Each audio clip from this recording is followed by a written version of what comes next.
네, 하나님 말씀 보겠습니다. 하나님 말씀은 요한계시록 5장 1절부터 7절까지 말씀입니다. 한 절씩 교독하겠습니다.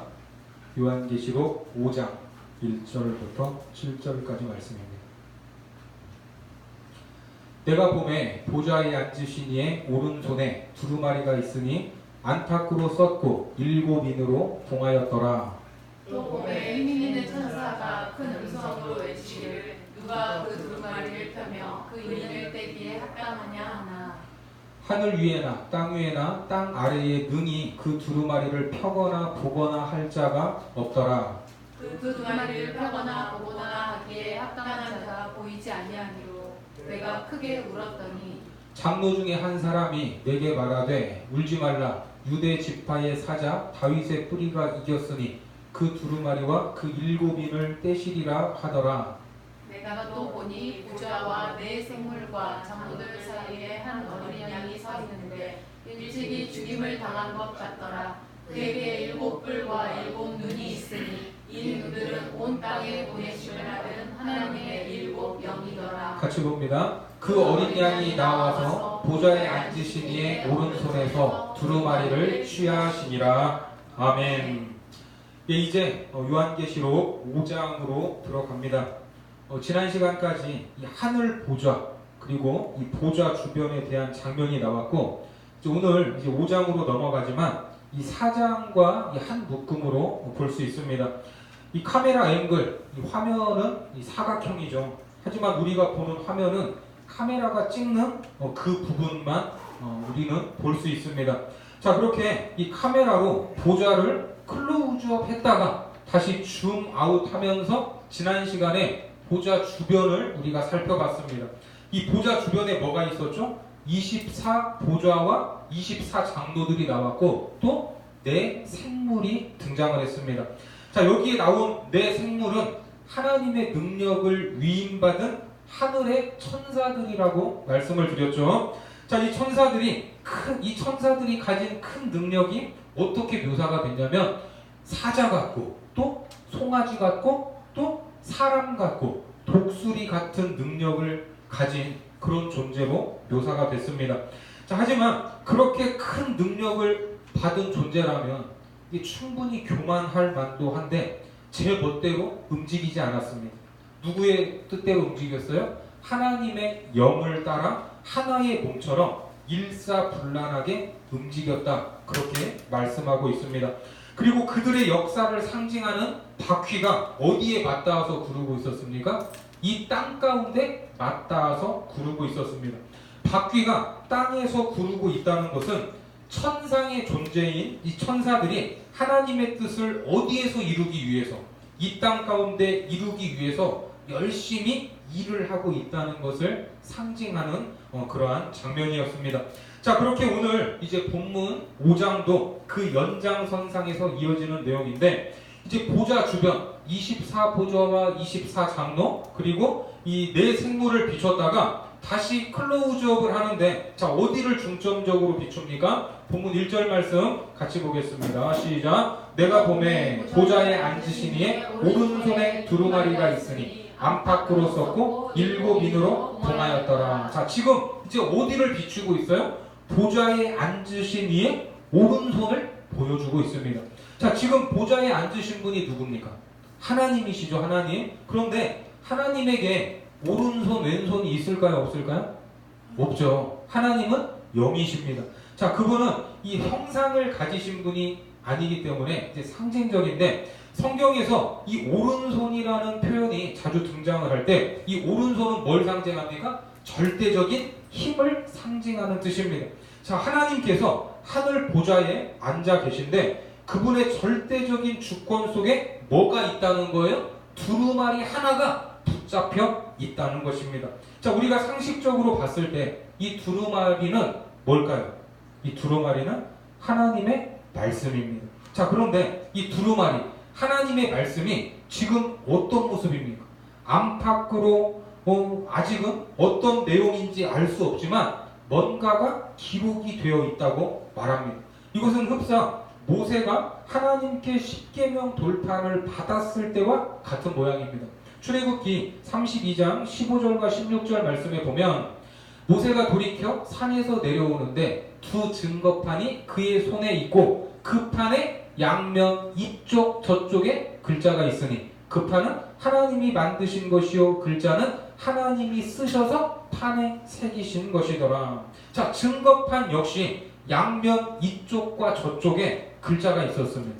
이것은 하나님이 직접 써주신 판이었죠. 자, 그리고 오늘 이 나오는 이제 이 두루마리를 자세히 보니까 두루마리에 7인으로 봉인이 되어 있습니다. 봉인. 자, 봉인이 되어 있다는 말은 뭘까? 거기에 기록된 말씀이 아직 실현되지 않았다는 것입니다. 고대에는 중요한 문서에 이제 인봉을 해서 전달을 했죠. 자, 사진을 보시면 자, 인봉을 해요. 이제 뭐 편지를 쓰거나 서신을 하면 이 받는 사람만 열어볼 수 있도록 이제 인봉을 하는데 이때 인으로 사용되었던 것은 뭐 왁스, 점토, 뭐 이러한 끈적끈적한 것들이었기 때문에 누군가가 이거를 뜯으면 이제 표시가 나겠죠. 자, 그리고 이제 두루마리에 글을 썼다면 이 두루마리를 이제 종이를 둘둘 말아서 끈으로 묶습니다. 그리고 그 매듭이 이제 매듭을 풀지 못하도록 매듭 위에 인장을 찍어서 봉인을 하는 거예요. 예? 자, 이제 오늘 뭐 7인봉 했다고 해서 이제 이미지를 찾아보니까 7인봉이라 지금 인이 몇 개 찍혀 있어요? 뭐 7개가 찍혀 있지만 뭐 이렇게 생겼다는 게 아니라 이거는 그냥 상징적인 표현입니다. 상징적인 표현. 자, 아무튼 이 봉인은 아무나 뜯을 수 있어요, 없어요? 뜯어볼 수 있는 권한, 그 권한이 있는 존재가 따로 있는데 오늘 이 사도 요한이 이 두루마리를 봤을 때 뜯을 수 있는 존재가 지금 보여요, 안 보여요? 뜯을 수 있는 존재가 보이지 않았습니다. 자, 그래서 이 봉인된 두루마리를 열지 못한다. 이것은 어떤 의미인가? 자, 우리나라가 이 헌정사상 대통령 탄핵으로 시끄러웠던 적이 몇 번이죠? 두 번 있었습니다. 2004년에 국회에서 탄핵 소추안이 통과가 됐다가 그때는 헌법재판소에서 이제 기각이 됐고 2017년에는 헌법재판소에서 탄핵을 가결했습니다.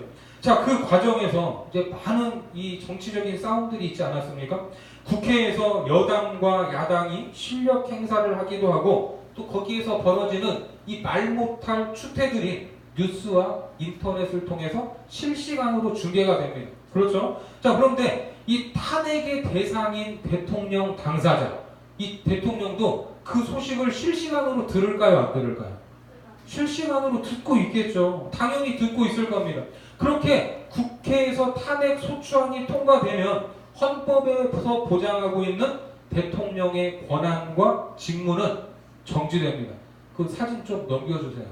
다음 걸로. 그 계속 신경 쓰이니까. 네. 자, 정지가 되죠. 자, 그러면 실시간으로 방송이 되니까 국회에서 가결하는 순간 대통령의 직무와 권한이 정지될까요? 그런 거예요? 그러면 뉴스로 봤으니까 이미 내가 탄핵된 거를 알았으니까 모든 일정을 취소하고 그냥 하던 일을 멈춰야 됩니까? 정확히 언제 정지가 돼요? 이 탄핵됐다는 내용이 공식적인 문서로 작성이 되고 그 문서가 당사자에게 전달되는 순간 이제 그 모든 직무와 권한이 이제 정지가 되는 것입니다. 여러분들이 지금 다 아는 내용을 제가 이제 설명을 하는 것 같은데, 자, 오늘 말씀과 연결 지어 보면 그때 그 안에 기록된 내용들이 이루어진다는 거예요. 그래서 사도 요한이 본 이 두루마리 앞뒤로 말씀들이 기록이 되어 있는데 이 말씀이 이루어지려면 뭘 해야 돼요? 이 두루마리의 봉인을 뜯어내야 됩니다. 하지만 그 봉인은 아무나 못 뜯어요. 봉인을 뗄 수 있는 자격이 있어야 됩니다. 그러면 누가 그런 자격을 가지고 있습니까? 그런 의문이 드는 순간에 일반 천사도 아닌 연약한 천사도 아닌 힘 있는 천사가 큰 소리로 외치는 거예요. 자, 2절 같이요. 시작. 또 봄에 천사가 큰 음성으로 외치기를 누가 그 두루마리를 펴며 그 인을 떼기에 합당하냐 하나. 자, 큰 음성으로 외치는데 그 두루마리를 펴고 인을 떼기에 합당한 자가 누구냐 하고 외쳐요. 지금 나도 그게 궁금한데 이게 천상의 존재, 이 천사가 그걸 모르면 누가 아냐 이런 생각이 들겠죠. 자, 이런 큰 음성을 듣고 사도 요한이 주변을 살피는 것 같습니다. 그런데 그 두루마리를 펴거나 보거나 할 존재가 있었을까요? 보이지 않는 거예요. 3절 같이요. 시작. 하늘 위에나 땅 위에나 땅 아래에 능히 그 두루마리를 펴거나 보거나 할 자가 없더라. 자, 두루마리는 있는데 하나님의 말씀은 있는데 문제는 그 봉인을 뜯을 존재가 없습니다. 봉인을 떼기에 합당한 존재가 보이지 않습니다. 그래서 답답한 마음에 사도 요한이 크게 통곡하기 시작합니다. 4절에 보니까 그 두루마리를 펴거나 보거나 하기에 합당한 자가 보이지 아니하기로 내가 크게 울었더니, 요한은 하나님의 말씀을 이룰 수 있는 존재가 없음을 보고 크게 울었습니다. 그러면 이 두루마리 안에는 무엇이 기록되어 있을까? 오늘 계시록 본문만 보면 두루마리에 있는 내용이 뭔지 알 수 없습니다. 자, 이것을 알 수 있는 방법은 뭘까요? 지금까지 우리가 계시록 말씀을 통해서 봐왔듯이 오늘 이 장면 역시 사도 요한만 본 것이 아닙니다. 이미 하나님은 구약의 선지자들에게 보여주셨습니다. 자, 그 구약의 선지자에게 물어보겠습니다. 자, 이 환상을 미리 본 선지자 에스겔이 있습니다. 자, 에스겔 2장 9절과 10절 말씀 같이 봅니다. 시작. 내가 보니 보라, 한 손이 나를 향하여 펴지고 보라, 그 안에 두루마리 책이 있더라. 그가 그것을 내 앞에 펴시니 그 안팎에 글이 있는데 그 위에 애가와 애곡과 재앙의 말이 기록되었더라. 자, 에스겔 선지자가 이것을 봤는데 그 두루마리의 내용이 어떤 내용이에요? 그 안팎에 애가와 애곡과 재앙의 말들이 기록되어 있다고 합니다. 애가, 애곡, 슬픈 노래와 슬픈 울음소리들입니다. 그리고 재앙의 말들이 있대요. 지금 이 분위기가 어떤 분위기예요? 어떤 분위기? 한마디로 심판에 대한 내용이 기록되어 있는 것입니다. 심판날, 마지막 날에 대한 말씀들이 이 두루마리에 기록이 되어 있는 거예요. 그래서 오늘 계시록에 나오는 보좌에 앉으신 이의 오른손에 들린 두루마리의 내용은 심판에 대한 말씀입니다. 애가와 애곡과 재앙의 말들이라면 이 말씀이 기록되어 있는 거예요. 그래서 계시록에는 어떤 내용인가가 드러나지 않지만 사도 요한은 봤습니다. 봤어요. 그것을 봤는데 그 말씀을 이룰 수 있는 존재가 보이지 않아서 대성통곡을 하는 것입니다. 하지만 우리가 결론을 알고 있듯이 하나님의 말씀은 실현이 됩니까? 실현되지 않습니까? 반드시 이 땅 가운데 이루어진다는 것입니다. 그러면 이 말씀이 언제 이루어질 것인가? 마지막 때에는 모두 다 이루어진다는 거예요. 마태복음 24장 35절 말씀에 보면 천지는 없어질지언정 하나님의 말씀은 없어져요? 안 없어져요? 없어지지 아니하니라. 자, 우리가 말세, 이 말세라는 말을 할 때가 있는데 되게 언제 말세라고 하죠? 뭐 천재지변이 일어나고 세상이 너무나 악하게 돌아가는 모습을 봤을 때 참 말세다 그런 말을 하기도 합니다. 뭐 요즘처럼 태풍이 쉬지 않고 올라오고 있고 세계 곳곳에서 이상 기후로 인해 몸살을 앓거나 또 가뭄과 기근을 보면 또 우리가 말세다 이런 말을 합니다. 그러면 언제부터 말세였을까요? 지금이 말세일까요? 지금? 그렇죠. 지금도 말세예요. 말세인데 정확히 말세의 의미는 언제부터 시작이 되냐면 예수님이 이 땅에 처음 오셨을 때 예수님의 초림부터 말세가 시작이 됐습니다. 자, 2000년 전에 예수님이 처음 오실 때부터 이미 말세예요. 말세. 이 말세가 언제까지 가는 거예요? 예수님의 재림 때까지 말세입니다. 그리고 예수님이 재림하시는 그날이 종말, 마지막 날이라고 우리는 이해를 하시면 됩니다. 그래서 예수님의 재림, 주님이 오시는 날이 종말, 마지막 날이에요. 이게 말세와 종말의 차이점입니다. 이게 말세는 기간이고 종말, 마지막 날은 그 날이에요. 예수님의 재림날. 자, 다시 본문으로 가셔서 이 봉인된 두루마리도 역시 이제 구약에 등장을 하는데 구약의 다니엘서도 계시록처럼 심판과 마지막 날에 대한 말씀이 나옵니다. 이 마지막 때에 어떤 일들이 있을 것인가 하는 이 내용을 보면 자, 이런 내용이에요. 자, 다니엘 12장 4절 말씀 같이 봅니다. 시작. 다니엘아, 마지막 때까지 이 말을 간수하고 이 글을 봉함하라. 많은 사람이 빨리 왕래하며 지식이 더하리라. 저기 보니까 마지막 때까지 이 말을 간수하고 이 글을 봉함하라고 합니다. 자, 마지막 때가 언제예요? 예수님의 초림부터 이제 마지막 때가 시작이 됐고 그 끝은 예수님의 재림이라고 했습니다. 자, 그때까지 이 말씀을 간수하고 봉함하라면서 마지막 때의 모습을 간단하게 설명하는데 그 모습이 어떤 모습입니까? 많은 사람이 빨리 왕래하며 지식이 더하리라. 이렇게 말해요. 자, 오늘날 이 세상의 모습이 이런 모습이에요? 이런 모습이 아니에요?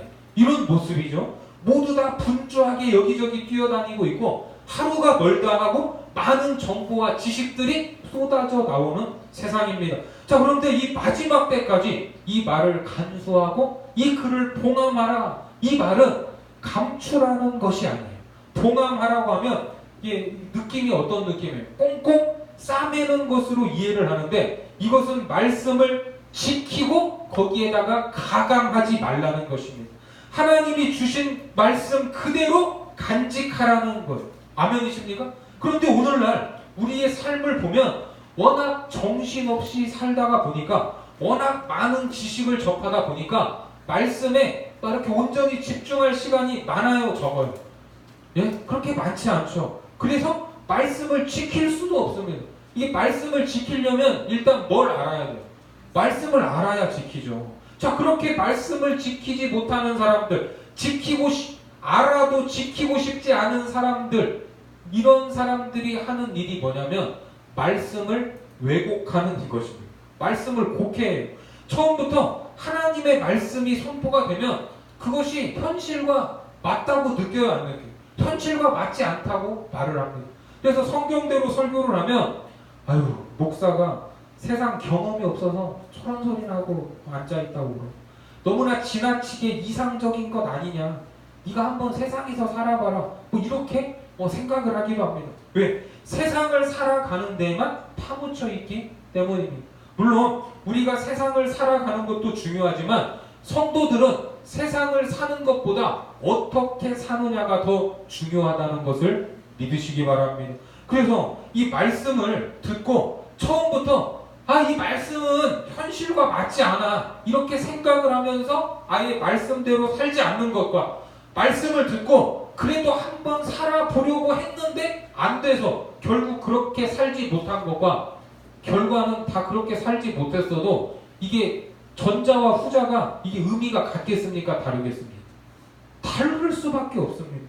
물론 지키지 못한 건 둘 다 같아요. 하지만 주님이 보시기에는 다를 것입니다. 주님은 우리의 중심을 보시기 때문에 적어도 살아보려고 하다가 실패한 사람에게는 말씀에 대한 열정, 진정성이 있는 것입니다. 하나님은 구약에서 이렇게 말씀하세요. 레위기 11장 45절 같이 시작. 나는 너희의 하나님이 되려고 너희를 애굽 땅에서 인도하여낸 여호와라. 내가 거룩하니 너희도 거룩할지어다. 이런 말씀을 수차례 하셨고 신약에서 예수님은 마태복음 5장 48절에서 이렇게 말합니다. 시작. 그러므로 하늘에 계신 너희 아버지의 온전하심과 같이 너희도 온전하라. 여러분, 사실 이게 지금 말이 돼요, 안 돼요? 우리가 하나님처럼 거룩할 수 있습니까, 없습니까? 거룩할 수 없죠. 우리가 하나님처럼 온전할 수 있습니까, 없습니까? 온전할 수 없죠. 거룩과 온전이라는 이 말은 아무리 훌륭한 사람이라고 해도 갖다 붙일 수 있는 단어가 아닙니다. 사람에게 거룩과 온전을 요구하는 것 자체가 말이 안 돼요. 그렇죠? 그러면 그렇게 말이 안 되면 안 살 거예요? 그렇게 안 살 겁니까? 그냥 무시할 겁니까? 그럴 수 없다는 것입니다. 그래서 말씀대로 그렇게 살려고 하면 당연히 뭐가? 고난과 힘듦이 뒤따를 수밖에 없습니다. 다니엘서 12장 9절과 10절 말씀 같이 읽습니다. 시작. 그가 이르되 다니엘아 갈지어다. 이 말은 마지막 때까지 간수하고 봉함할 것입니다. 많은 사람이 연단을 받아 스스로 정결하게 하며 희귀할 것이나 악한 사람은 악을 행하리니 악한 자는 아무것도 깨닫지 못하되 오직 지혜 있는 자는 깨달으리라. 자, 이게 무슨 말입니까? 결국 연단받는 사람은 정결하게 되고 악한 사람은 아무것도 깨닫지 못하게 되는데 여기에서 연단은 누가 받아요? 말씀대로 살려고 하는 사람이 받는 것입니다. 그 사람이 연단을 받아요. 그 말씀을 무시하고 사는 사람들은 연단 받을 일이 없습니다. 말씀대로 살려고 몸부림치고 바둥거리면서 손해를 감수하고 때로는 뻔히 당할 줄 알면서 바보처럼 살아가는 그리스도인들이 연단을 받는 것입니다. 하지만 이렇게 연단받으면서 그 사람은 어떻게 돼요? 정결해지는 거예요. 정결해지는 거. 에베소서 5장 26절에 이는 곧 물로 씻어 말씀으로 깨끗하게 하사 거룩하게 하시고. 그렇습니다. 깨끗해지고 거룩해지는 거예요. 반대로 말씀을 무시하는 사람들, 악인들은 깨닫는 것이 아무것도 없습니다. 여러분들은 말씀에 순종함으로 거룩해지고 있습니까? 아니면 아무것도 깨닫지 못하고 내 생각대로 말씀을 재단하고 앉아 있습니까? 지금 유럽이나 영국 교회의 모습을 보면 너무나도 처참하죠. 그 나라에서 장래가 촉망했던 젊은이들이 선교에 헌신하면서 목숨을 걸고 100여 년 전 이 땅, 조선 땅에 와서 복음을 전했습니다. 그런 나라들이 유럽에 있는 교회, 영국에 있는 교회들이었는데 지금은 그 흔적만 겨우 찾을 정도입니다. 정말 영국에서 큰 교회 하면 성도들이 얼마나 있을 것 같아요? 우리나라는 대형 교회 하면 막 10,000명, 20,000명씩 있잖아요. 그런데 영국에서 큰 교회 하면 성도들이 한 200명, 300명 있으면 정말 이렇게 대형 교회. 그 유명한 그 존 스타트라는 이 목사님 교회도 한 500명밖에 있지 않았어요. 이 성도들이. 자, 그럼 왜 영국이 그렇게 됐을까? 이 교회사를 연구하는 학자들은 분석하기를 하나님의 말씀에 대한 권위를 무시하면서부터 기독교가 몰락하기 시작했다. 이렇게 분석을 합니다. 태초에 아담과 하와가 타락한 이유가 무엇입니까? 하나님은 분명히 선악과를 먹으면 어떻게 된다고 했죠?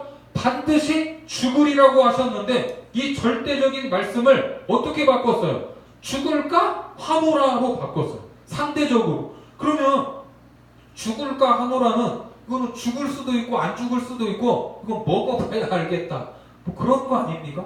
이것도 아니고 저것도 아니고 상황에 따라 다르다는 것입니다. 여기에서부터 무너지기 시작한 거예요.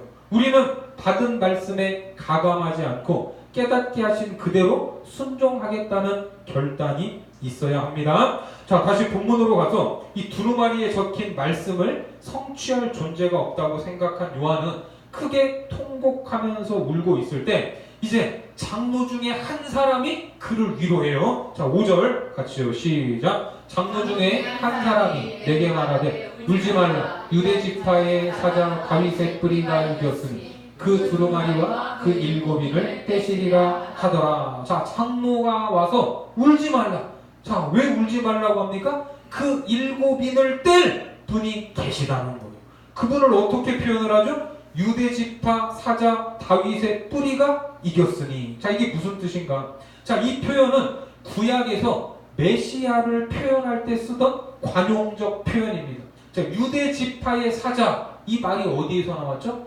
창세기에서 나왔어요. 창세기. 자, 여러분 다 보신 말씀이에요. 창세기 49장 9절 말씀 같이 보겠습니다. 시작. 유다는 사자 새끼로다. 내 아들아, 너는 움킨 것을 찢고 올라갔거든.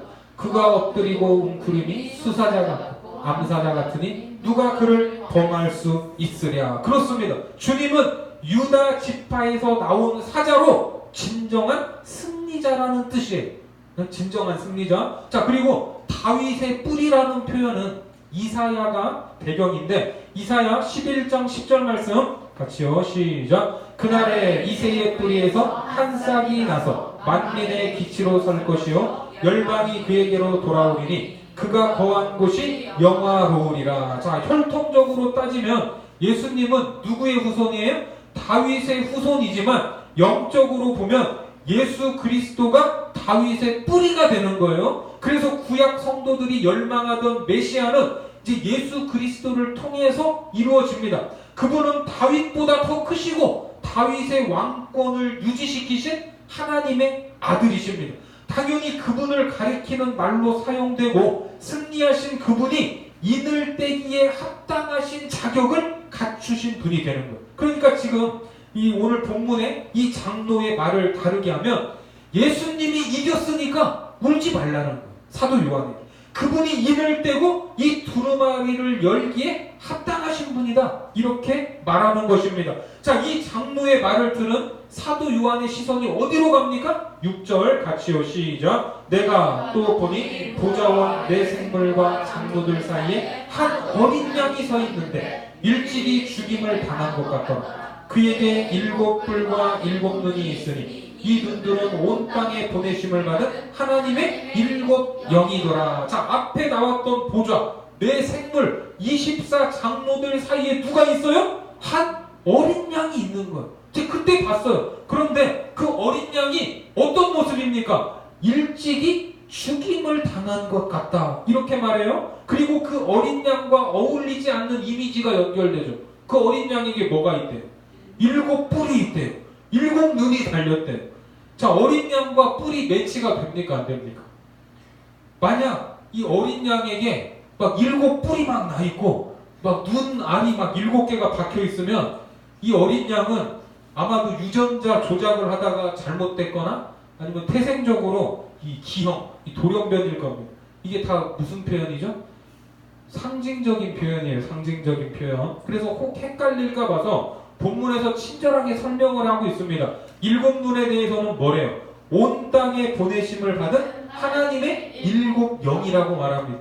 성령께서 어린 양과 함께 한다는 거예요. 그렇다면 7뿔은 뭘까? 7뿔. 이것은 완전한 권위를 상징하는 거예요. 이 뿔이 권위를 상징하는 거거든요. 그런데 7개예요. 7. 그래서 완전한 권위를 상징하는 것으로 일찍 죽임을 당한 어린 양이 완전한 권위와 권능으로 보좌에 앉으신 이의 오른손에 있는 두루마리에 봉인을 떼시고 그 안에 기록되어 있는 말씀을 이루시는 분이다라는 것입니다.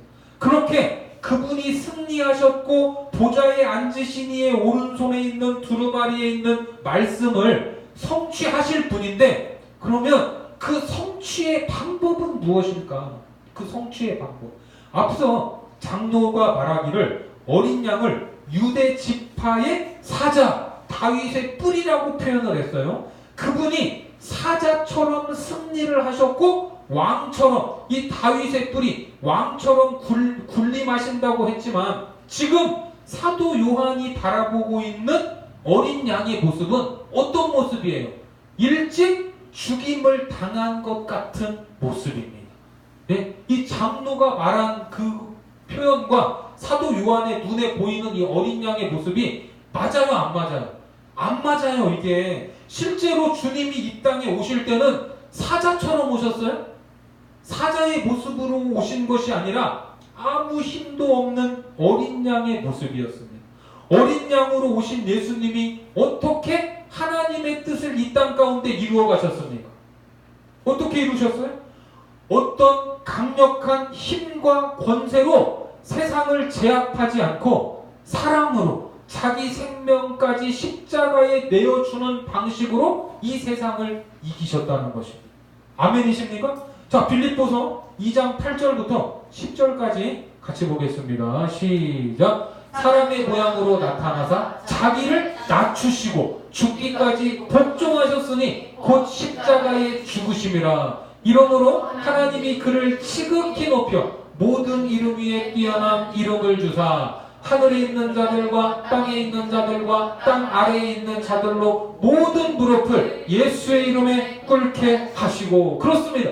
예수님은 사자의 모습으로 온 것이 아니라 종의 형상을 입으시고 연약한 아기로 오셨잖아. 아기로 연약한 모습으로 이 땅에 오셨지만 결국 모든 이름이 그 이름 앞에 무릎을 꿇게 됐습니다. 그래서 주님께서 승리하신 방법, 그분이 악에 대해서 저항하신 방법으로 누구도, 바로 너희도, 여기에 있는 여러분들도, 우리 모두도 세상을 향해서 그렇게 승리하라는 것입니다.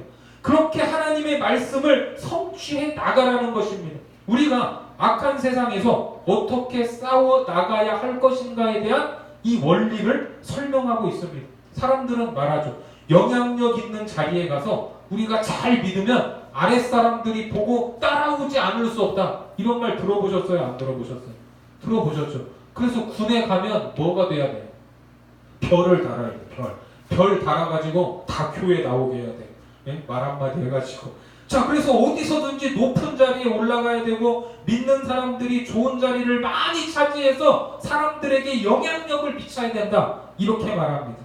높은 자리 올라가세요. 다. 여러분들 다 그렇게 되시기를 바랍니다. 그런데 이 우리나라의 경우 지난 18대 국회에서 33%가 기독교인이었습니다. 33%.